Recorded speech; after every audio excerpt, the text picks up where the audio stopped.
गोंदिया जिल्ह्याच्या 6 तालुक्यांमध्ये उमेद आणि 2च तालुक्यात माविम कार्यरत असून उमेदपेक्षा जास्त पटीने काम माविम करत आहे। मात्र प्रत्येक गटाला 100 रुपये फक्त मानधन दिले जात असून एवढ्यात कसं भागणार म्हणून माविमच्या समर्थनात प्रहार संघटनेच्या वतीने सरकारचा निषेध करत मुंडन आंदोलन करण्यात आले।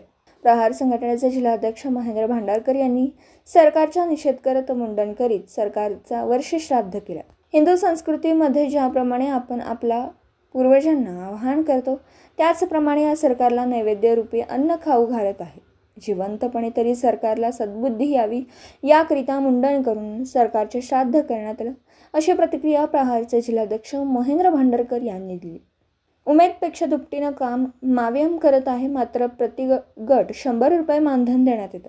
एवढा कसं भागणार म्हणून महिला आर्थिक विकास महामंडळ अंतर्गत CRP व लेखपाल या पदांवर कार्यरत ग्रामीण भागातील गटातील काम करणाऱ्या महिलांनी उमेदप्रमाणे सरसकट 6000 रुपये मानधन देण्याच्या मागणीला घेऊन जिल्हाधिकारी कार्यालयासमोर हे आंदोलन करण्यात आलं। तर आजच्या आंदोलनाची दखल सरकारने घेतली नाही तर यापेक्षा तीव्र आंदोलन उभारू अशी भूमिका आंदोलक महिलांनी आणि प्रहार संघटनेने घेतली। गोंदियाहून प्रतिनिधी अमरदीप बडगे।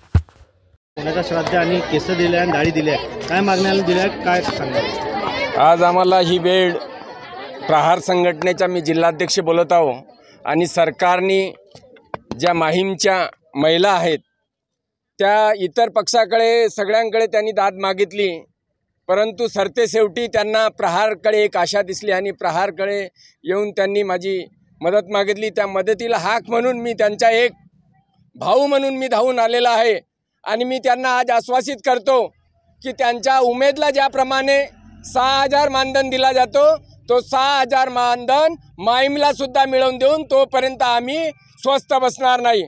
आणि आज आंदोलनाच्या माध्यमातून सरकारला आणि प्रशासनाला आजच्या महागाईच्या घडीमध्ये जर एक महिला 100 रुपयामध्ये काम करत आहे दिवसभर आणि तिला महिन्याला काठी जर काम केल्यानं 1000 आणि 1500 पडते, ते महिलाचं एक आर्थिक शोषण करत आहे। एका बाजूला म्हणत आहेत की महिलांना आम्ही सक्षमीकरण करत आहोत, ज्या महिलांसाठी त्या काम करतात, ज्यांना बँकेचे हिशोब सांगितले, सगळ्या गोष्टी सांगितले, परंतु सरकारची नीती बघा। ज्या माहीमने 1997 मध्ये आर्थिक पाठबळ महिलांना देण्यासाठी माहीम उभी केली, ती माहीम बाजूला ठेवली आणि उमेदचा एक संघ इथं आणला। महाराष्ट्रामध्ये संपूर्ण जिल्ह्यामध्ये आणलं तर उमेद काम करून आहे। फक्त 3 जिल्ह्यामध्ये ठाणे, पालघर आणि गोंदिया जिल्हा याच्यातले 6 तालुक्यामध्ये फक्त माहीम काम करत आहे आणि ज्याची संख्या कमी त्याला कसं दाबल्या जाते हा ताजा उदाहरण तुम्हाला डोळ्यासमोर दिसत आहे। हा तुम्ही पाहून घ्या डोळ्यांनी। आणि सरकारला याच्याहून मी ताकीद देतो की यांच्या 15 दिवसात किंवा 1 महिन्यात तुम्ही 6000 मानधन केलं नाही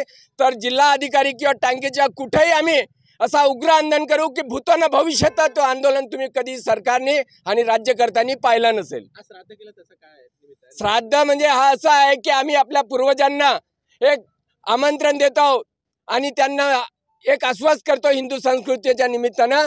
त्याचप्रमाणे सरकारचा सुद्धा जे अगोदरची सरकार होते, जे गेले आले ते सरकारमध्ये बसल्यात, त्यांना आम्ही श्राद्धाच्या माध्यमातून त्यांना निवद रोटी हे सगळं खाऊ घालत आहे आणि याच्यातून म्हणजे त्यांना आता जिवंतपणी एक सद्बुद्धी यासाठी हा श्राद्धाचा आपण आयोजन केलेलं आहे। आणि आपली एक महिलांना आपला भाऊ ओळखीला यावं आणि त्यांच्या सहकार्यासाठी आपण त्यांच्या रक्षणार्थ आपण स्वतःचे केस देऊन सरकारला समर्पित करत आहोत।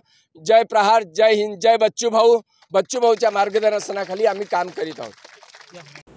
दिवसभरातील घडामोडींचा आढावा घेण्यासाठी पाहत रहा N24 मराठी न्यूज चॅनल।